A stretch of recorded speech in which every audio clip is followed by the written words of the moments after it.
नमस्कार विद्यार्थी मित्रांनो, आज आपण इतिहासातील एक अत्यंत महत्त्वाचा आणि बोर्ड परीक्षेत वारंवार विचारला जाणारा विषय शिकणार आहोत, डचांची भारतातील वसाहत।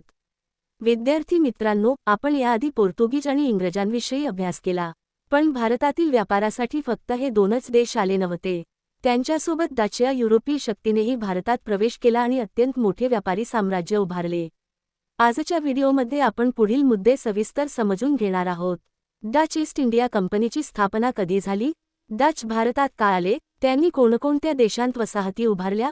भारतातील त्यांची प्रमुख व्यापारी केंद्रे कोणती होती? डचांचे आरमार इतके शक्तिशाली का होते? पोर्तुगीजांवर त्यांनी कसा विजय मिळवला?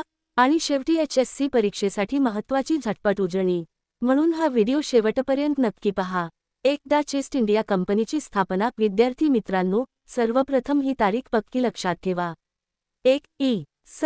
1602 मध्ये United Dutch East India Company VOC टू वेरिनिग्डे ऊस्टिंडिजचे कंपनीची स्थापना झाली।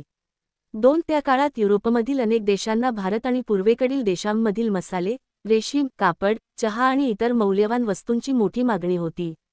या व्यापारातून प्रचंड नफा मिळत असल्यामुळे डचांनी ही स्वतंत्र व्यापारी कंपनी स्थापन केली। परीक्षेसाठी लक्षात ठेवा 1602 डच ईस्ट इंडिया कंपनी। डचांना मिळालेले अधिकार। डच सरकारने या कंपनीला पूर्वेकडील देशांशी व्यापार करण्याची अधिकृत परवानगी दिली, परंतु कंपनी फक्त व्यापार करत नव्हती, तिला अनेक विशेष अधिकार देण्यात आले होते।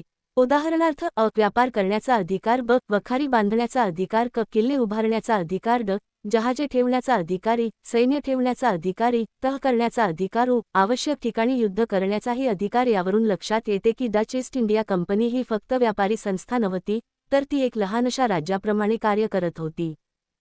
डच साम्राज्याचा विस्तार। व्यापार वाढत गेला तसे डचांनी जगभर आपले व्यापारी जाळे निर्माण केले।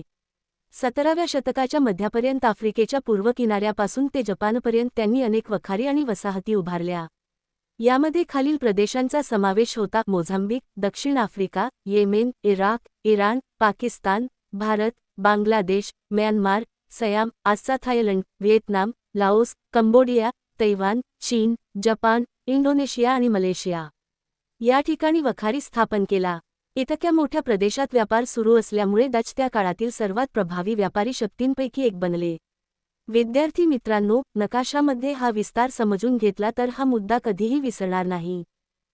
भारतातील डचांची व्यापारी केंद्रे। भारतात आल्यानंतर डचांनी अनेक महत्त्वाच्या बंदरांवर व्यापारी वखारी उभारल्या। त्यांपैकी प्रमुख केंद्रे होती: Machilipatnam 2, पेतापुली 3, Pulicat IV, तिरुपापुलियर V, port novo V, Karaikal 7, Chinsurah 8, ठट्ठा IX, आग्रा X, अहमदाबाद 11, भडोच 12, खंबाय 13, सुरत 14, नागपट्टण ही सर्व ठिकाणे व्यापाराच्या दृष्टीने अत्यंत महत्त्वाची होती। येथून कापड, मसाले, निळी, मीठ, रेशीम आणि इतर वस्तूंची निर्यात केली जात असे। पोर्तुगीजांशी संघर्ष। विद्यार्थी मित्रांनो, त्या काळात भारतीय समुद्रावर पोर्तुगीजांचे मोठे वर्चस्व होते, परंतु डचांनी त्यांना थेट आव्हान दिले। अनेक समुद्री लढायांमध्ये पोर्तुगीजांचा पराभव करून त्यांनी खालील महत्त्वाचे किल्ले ताब्यात घेतले: कोची 2, कोडुंगलूर 3, कन्नूर IV, कोल्लम। या विजयामुळे पश्चिम किनाऱ्यावर डचांचा प्रभाव झपाट्याने वाढला। यामुळे मसाल्यांच्या व्यापारावर त्यांचे नियंत्रण मजबूत झाले। डचांचे शक्तिशाली आरमार। डचांच्या यशामागील सर्वात मोठे कारण म्हणजे त्यांचे नौदल। त्यांच्याकडे आधुनिक आणि मोठी व्यापारी जहाजे होती। इतकेच नव्हे तर त्यांच्या सुमारे 20 जहाजांमधून एकावेळी 3000 ते 4000 सैनिक उतरवण्याची क्षमता होती। यामुळे ते समुद्रातील कोणत्याही शत्रूला सहज प्रत्युत्तर देऊ शकत होते। समुद्रावर नियंत्रण म्हणजे व्यापारावर नियंत्रण, आणि व्यापारावर नियंत्रण म्हणजे मोठा आर्थिक फायदा। परवान्याची व्यवस्था। त्या काळात हिंद महासागरातील अनेक समुद्री मार्गांवर डचांचे नियंत्रण होते, म्हणूनच मुघल, आदिलशाही आणि कुतुबशाही यांच्या जहाजांनाही व्यापार करण्यासाठी डचांकडून परवाना घ्यावा लागत असे। यावरून डचांची समुद्री ताकद किती मोठी होती हे स्पष्ट दिसून येते। डचांचे भारतातील महत्त्व। डचांनी भारतात अनेक व्यापारी केंद्रे उभारली। त्यांनी भारतीय कापड, मसाले आणि इतर वस्तूंची मोठ्या प्रमाणावर निर्यात केली। त्यांच्या आगमनामुळे भारतातील समुद्री व्यापाराला नवे स्वरूप मिळाले। जरी पुढे इंग्रजांनी भारतात अधिक प्रभाव निर्माण केला, तरी सुरुवातीच्या काळात डच ही अत्यंत प्रभावशाली युरोपीय व्यापारी शक्ती होती। HSC परीक्षेसाठी झटपट उजळणी। इ.स. 1602 डच ईस्ट इंडिया कंपनीची स्थापना। पूर्वेकडील व्यापार करण्याचा अधिकार। आफ्रिकेच्या पूर्व किनाऱ्यापासून जपानपर्यंत व्यापारी विस्तार।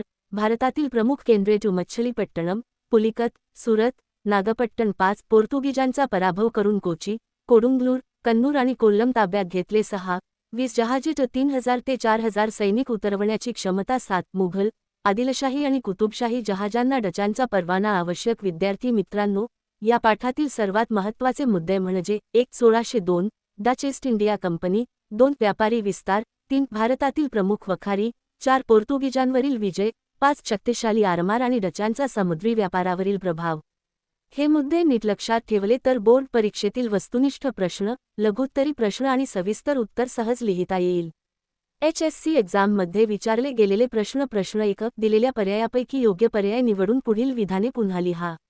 1 कोचीच्या राजाची तह करून रिकामी जागा कमिऱ्यांची निर्यात करण्याचा एक अधिकार मिळवला. उत्तर डचांनी. 2 कोचीच्या राजाची तह करून डचांनी रिकामी जागा निर्यात करण्याचा एक अधिकार मिळवला. उत्तर काळी मिरी. प्रश्न 1 ब पुढील संख्या मधील ब गटातील चुकीची जोडी दुरुस्त करून लिहा. 1 अ गट. ब गट. 1 गोवा पोर्तुगीजांच्या पूर्वेकडील साम्राज्याची राजधानी. 2 सुरत व मद्रास ब्रिटिश ईस्ट इंडिया कंपनीचा कारभार येथून चालत असे. 3 मछलीपट्टण डचाची भारतातील पहिली वसाहत. 4 पॉंडिचेरी स्पेनचे भारतातील मुख्य ठाणे.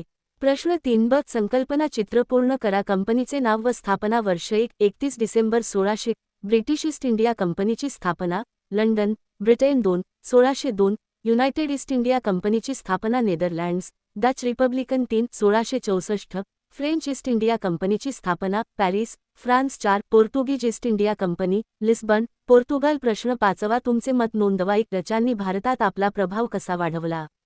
जर हा व्हिडिओ तुम्हाला उपयुक्त वाटला असेल तर व्हिडिओला लाईक करा, तुमच्या मित्रांसोबत शेअर करा आणि HSC इतिहासाच्या अशाच सोप्या आणि सविस्तर मार्गदर्शनासाठी प्रलय नोट्स या चॅनलला नक्की सबस्क्राईब करा. धन्यवाद. पुढील भागात आपण फ्रेंचांची भारतातील वसाहत सविस्तर पाहणार आहोत.